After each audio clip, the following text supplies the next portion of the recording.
Bearded dragons. They're often considered one of the best beginner lizards, but today I'm going to tell you why I don't think that's necessarily the case.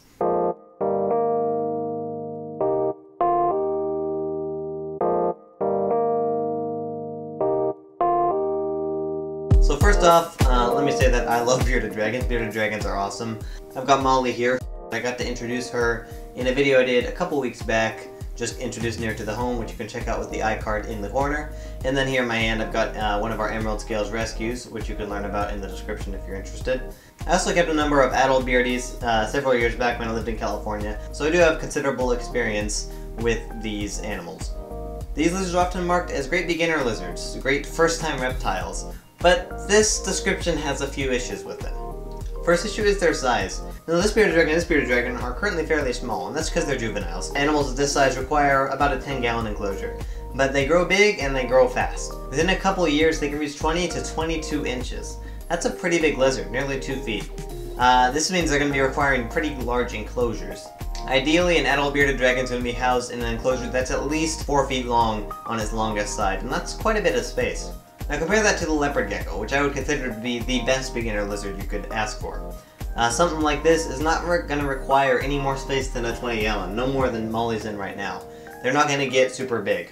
Now, while of course there are much bigger lizards out there in the reptile world, that's a very, very big enclosure, and if you're just starting to dip your toes into the reptile world, you might not be ready for a lizard that gets quite that big.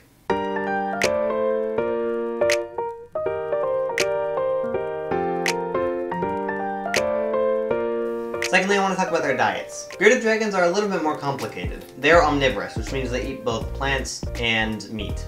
Young bearded dragons, juveniles like these guys, have a diet that's mostly composed of insects. They're going to be eating lots of mealworms, lots of dubias, and then occasional salad. But as they get older, they should switch to less and less protein and more greens and vegetables and fruits and all that good stuff. And then once you get into the fruits and veggies section, there's a whole nother rant I could go on about how it is sort of complex down that area. There's certain plants that are good, certain plants that aren't good, certain plants that are just meh. So bearded dragon diet is going to be a lot more complex than what you would expect from a beginner starter lizard, like a leopard gecko, where they're just going to be eating insects. They are insectivores their whole life. They're never going to eat anything else. Rather, bearded dragons have a much more complicated and involved dietary needs. Next thing I want to talk about is lighting and temperatures. Bearded dragons are a species from the Australian outback. They are diurnal, which means they're active at day, so they like it hot. The hot spot on my bearded dragon enclosure is generally between 105 and 110. It's very warm, keep them active, keep their metabolism rates going, keep their diets up. High temperatures are very important for this species. Because they are a diurnal basking species, they do require UVB to help synthesize calcium in their diets, like we did talk about with turtles in a previous video, which you can check out if you're interested. Contrasting that to something like a leopard gecko, which is a nocturnal Middle Eastern species. These guys are nocturnal, so they don't bask, so they don't require any UVB. And because they are nocturnal, they do like it a lot cooler. So you're not going to need nearly as warm hot spots as you're going to need on the beardies, because they're going to be hiding in kind of cool caves during the day, and then come out at night when it is cooler in their natural habitat. So they don't nearly require the same temperature needs for their metabolic rate as bearded dragons do.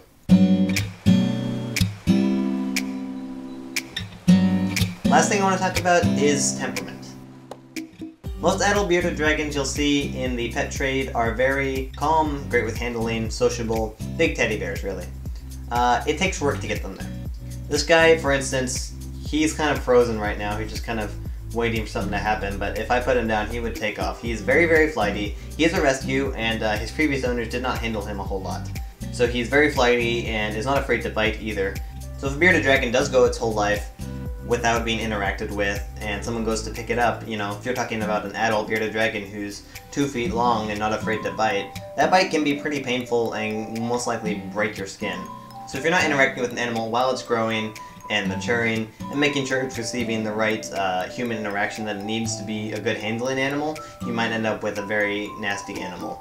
Now, one last note I will add, I said they are not the best beginner lizard, but that does not mean if you are, say, a keeper who just bought a bearded dragon as your first lizard, does not mean you will fail. It just means you're going to need to put in a little bit more work into researching it and just making sure you're understanding everything that's going on, from enclosure size to diet to temperament to lighting to temperature, to all those different things. All those factors are a little bit more complex than with something like a leopard gecko. It doesn't mean you will fail, it's just not necessarily what I'm going to recommend as your first ever starter lizard.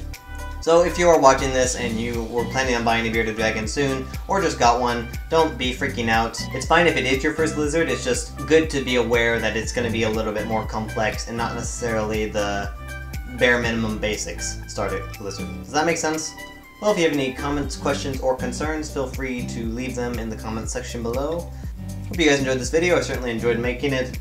Molly here, who we met a couple of videos ago, is doing fantastic, by the way. She's grown considerably, and I've decided that I think she is some sort of patternless morph because she really does not have much back pattern as opposed to a normal over here. So that's a little update on her. Regardless, thanks for watching this video, and I'll see you next time.